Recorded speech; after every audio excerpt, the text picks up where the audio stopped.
ഞാനൊന്ന് ചോദിക്കട്ടെ, സനയുടെ മൊബൈലിൽ പോയിട്ട് ഇങ്ങോട്ട് ഇവിടെ വെച്ച് ഇറങ്ങിപ്പോയി, അവിടെ വണ്ടി കയറി 10 കിലോമീറ്റർ അപ്പുറത്ത് കഴിഞ്ഞു, മൊബൈൽ എടുക്കാൻ വിട്ടുപോയി, സന എന്താ ചെയ്യുക?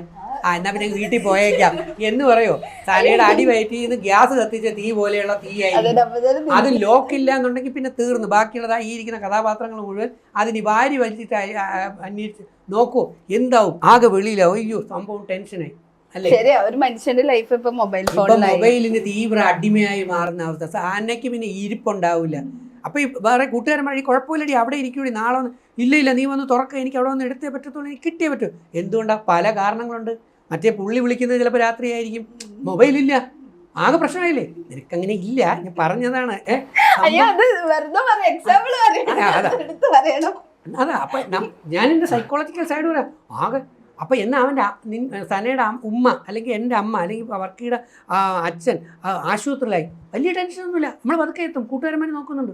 പക്ഷെ മൊബൈൽ കാണാനില്ല, ടെൻഷന്. അപ്പോൾ ഒരു പയ്യൻ്റെ സ്കൂളിൽ പഠിക്കുന്ന ഈ പറയുന്ന മൊബൈൽ പിടിച്ചു വെക്കുമ്പോൾ ഇവൻ്റെ മനസ്സിലൂടെ അല്ലെങ്കിൽ അവളുടെ മനസ്സിലൂടെ പോകുന്ന ഒരുപാട് ചിന്തകളുണ്ട്. ആ ചിന്തകളുടെ പുറകെ നമ്മളൊന്ന് പോകണം, അല്ലേ? കുട്ടിയെ നമ്മൾ അറിയാൻ ശ്രമിക്കണം, അതാണ്. അല്ലാതെ കുട്ടി അങ്ങനെ ചെയ്തു എന്ന് പറഞ്ഞിട്ട് കതിരമ്മയെ കൊണ്ടുവച്ച് വളം വയ്ക്കുകയല്ല ചെയ്യേണ്ടത്.